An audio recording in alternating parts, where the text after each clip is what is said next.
Technology acknowledges that our campuses are located on the unceded traditional territories of the Coast Salish nations of Musqueam, Squamish, and Tsleil-Waututh.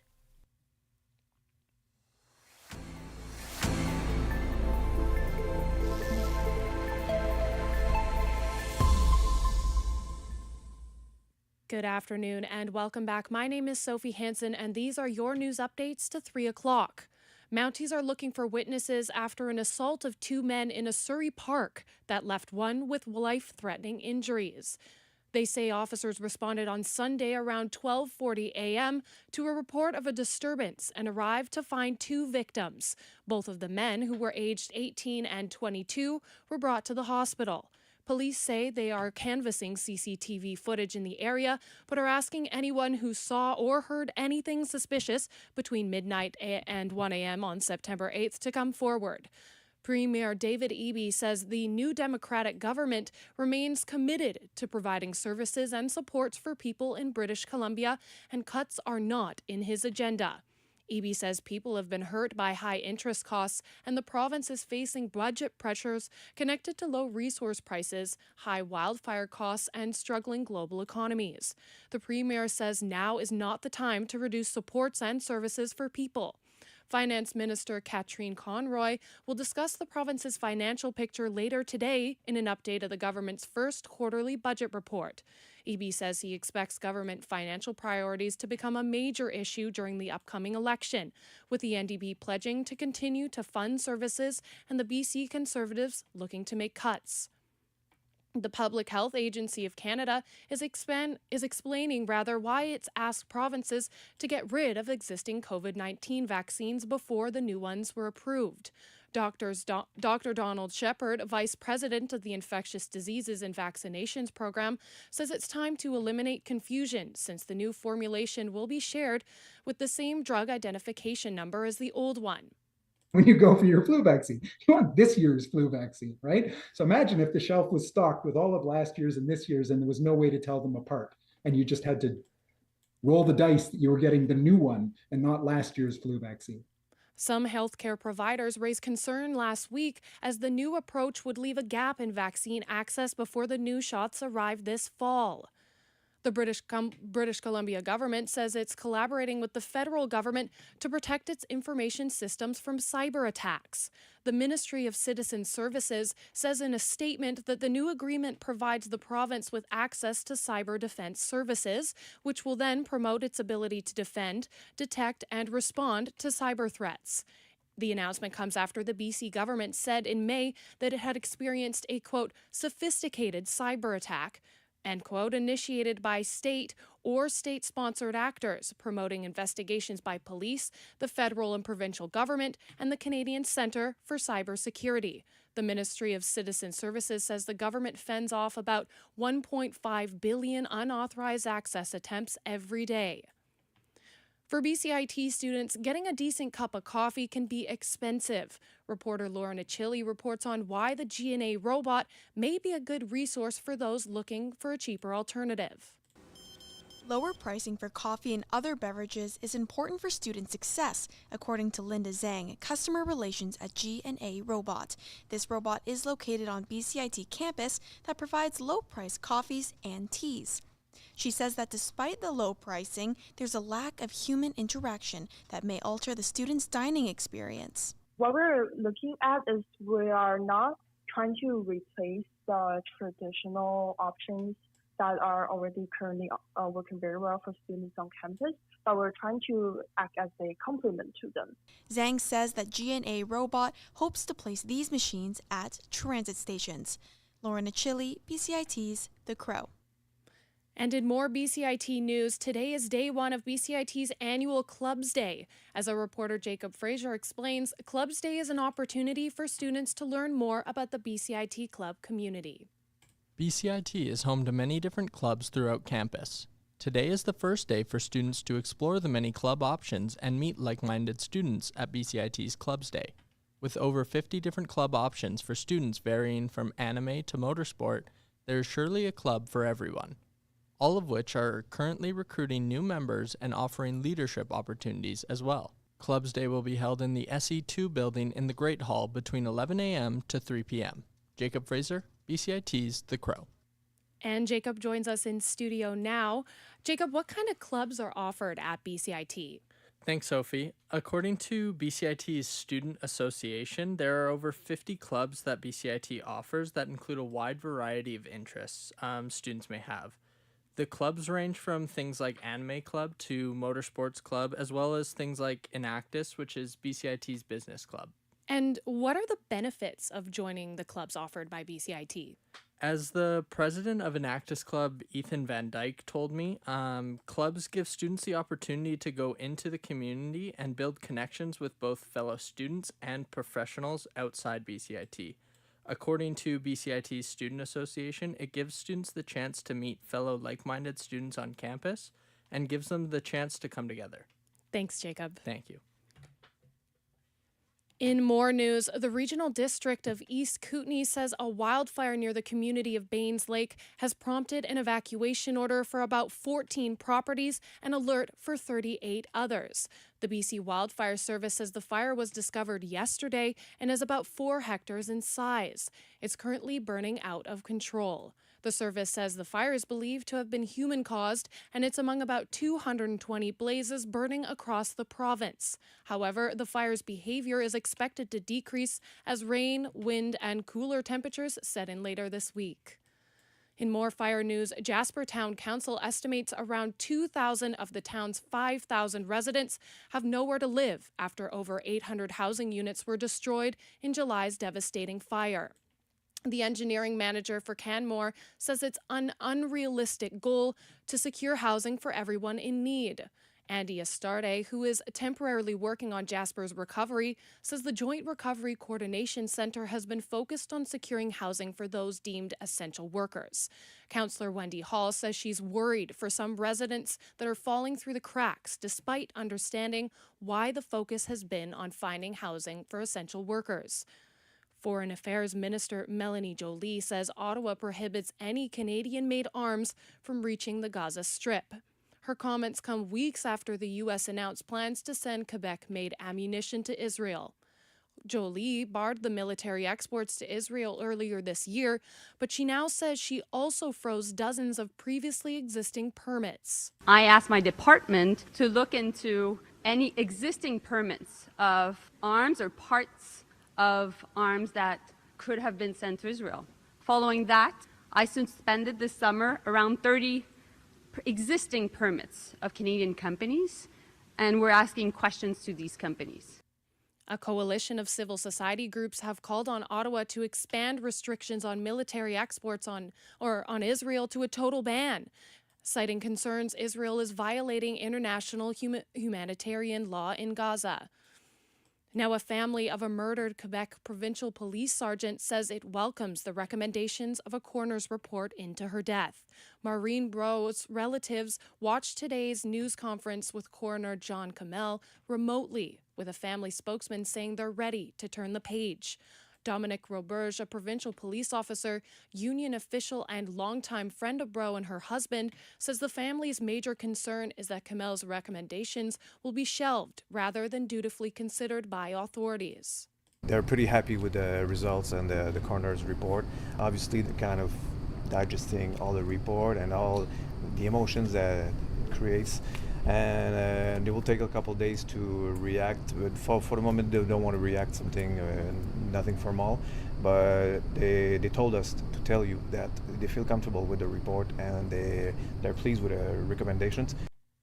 Starbucks' new chairman and CEO says he plans to focus on improving service and reestablishing the struggling coffee stores as gathering places. Starbucks sales have fallen this year due to weaker U.S. store traffic and other issues, including rising competition and international boycotts. Now, for some local weather here, Burnaby is a mix of sun and clouds, with some showers expected later in the evening, with a high of 20 and a low of 14. These have been your afternoon updates to 3 o'clock. Sophie Hansen for BCIT's The Crow.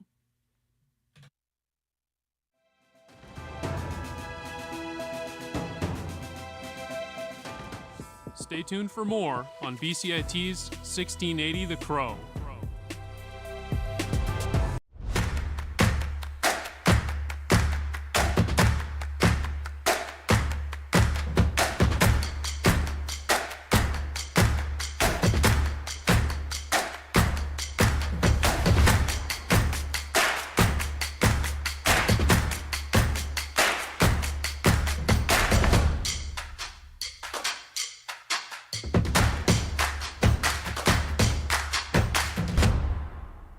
Everything is changing to digital. Everything is online. People aren't just waiting for the 6 o'clock news anymore. People want their news right now. They want to be able to go onto their smartphone, onto the internet, and see the news that they want to see. Vancouver is growing at, a really rapid rate, the Lower Mainland even, and with the tools that we're given here, we're able to cover all of that. Welcome to BCIT Magazine. I'm Radhika Sikki-King. In the program, they really leave it up to you. I mean, the help is there when you need it, figuring out how to use the programs like Premiere, Audition, and figuring out how to use the cameras. But it's up to you to sort of experiment and figure out what you can do when you go out in the field. They brought candles and flowers to remember the student who lost her life yesterday. Theresa May says the international community condemns Moscow. They really make sure that you know the basics and you are able to put out a quality product. I'm Brady Tretanero. And I'm Radhika Sikki-King. Thank you for tuning in to BCIT Magazine.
Good afternoon, I'm Nicholas Hauka with your sports updates to 3:15.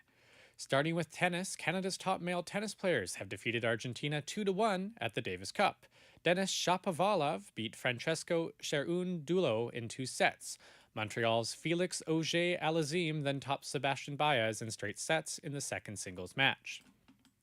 Moving to the gridiron, the NFL is investigating the latest civil lawsuit filed against Cleveland Browns quarterback Deshaun Watson to determine if he violated the league's personal conduct policy. On Monday, a woman in Texas accused Watson of sexual assault from 2020 when he played for Houston. League spokesperson Brian McCarthy said the league is reviewing the complaint. In the lawsuit, the woman alleges Watson forced himself on her sexually during an incident at her apartment.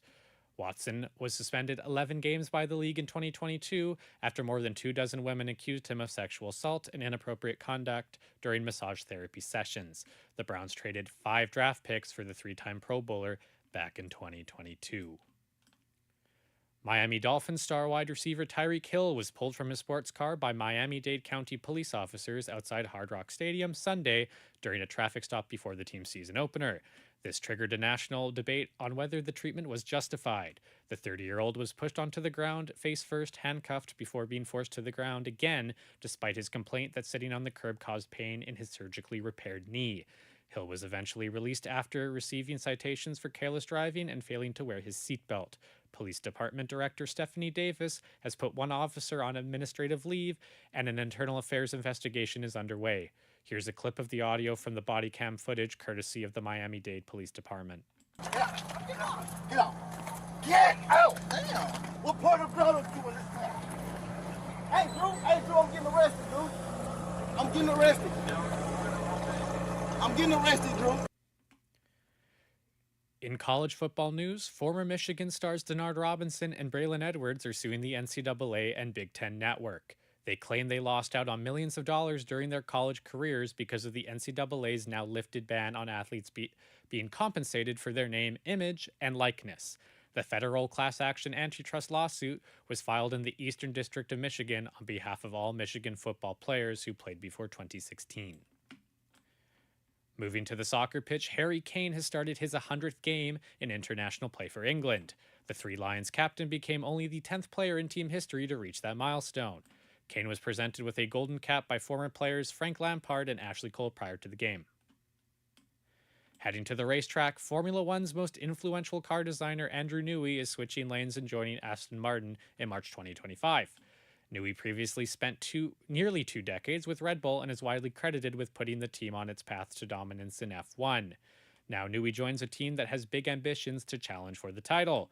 Newey will arrive in the new role as managing technical partner in time to help shape how Aston Martin responds to the new F1 car regulations coming in 2026. To the basketball court. U.S. President Joe Biden is hosting celebrations at the White House for 2024's Women's National College Basketball Champions, South Carolina. He praised the record-breaking viewership on the women's champions and how this has impacted young girls. New fans watch for the first time. When young girls see their idols, they see the power of your example. South Carolina was the 10th women's program in NCAA history to go undefeated. The team's unblemished year came even after South Carolina lost all 5 starters from their 2023 team. Switching over to baseball, the Toronto Blue Jays host the New York Mets today at the Rogers Center. The Jays look to rebound from last night when they lost 3-2 in Game 1 of their 3-game series versus the Mets. The game's first pitch will be at 4. The Vancouver Canadians begin their Northwest title defense tonight when they take on the Spokane Indians. The Canadians will look to start strong and take Game 1 of the best-of-5 series in front of their home crowd. First pitch is at 7 at Rogers Field at Nat Bailey Stadium. That was your sports update to 3:15. It was an early morning today, and I've enjoyed my stay, but I must be moving on. I'm Nicholas Hauka. Thank you for listening to BCIT's The Crow.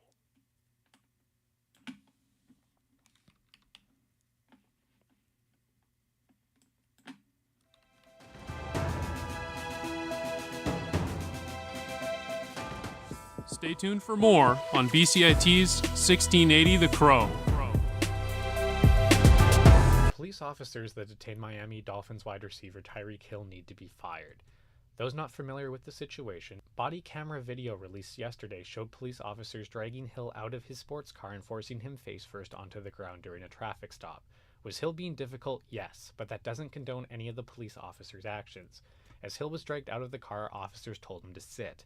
Hill tells the officers calmly, "I just had surgery on my knee, give me 1 second." As he's already being held by both arms by 2 separate officers, a third officer comes flying in from off the screen and puts him in a flying chokehold, taking him violently to the ground.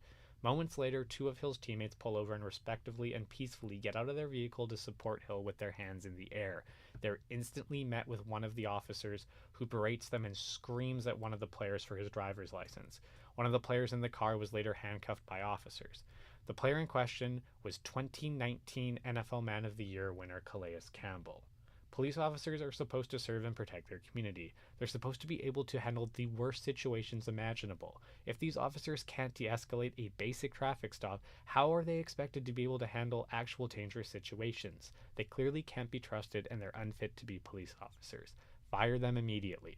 Nicholas Hauke, BCIT's The Crow.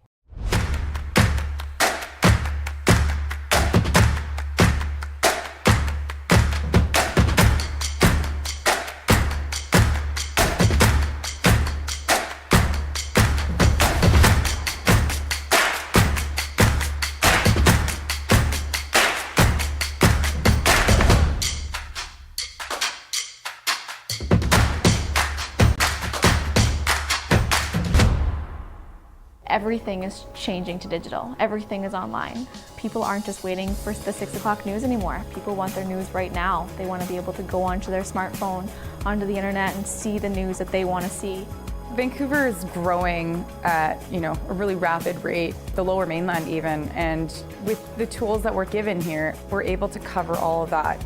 Welcome to BCIT Magazine. I'm Radhika Sikakane. In the program, they really leave it up to you. I mean, the help is there when you need it, figuring out how to use the programs like Premiere, Audition, and figuring out how to use the cameras. But it's up to you to sort of experiment and figure out what you can do when you go out in the field. They brought candles and flowers to remember the student who lost her life yesterday. Theresa May says the international community condemns Moscow. They really make sure that you know the basics and you are able to put out a quality product. I'm Brady Tretanero. And I'm Radhika Sikakane. Thank you for tuning in to BCIT Magazine.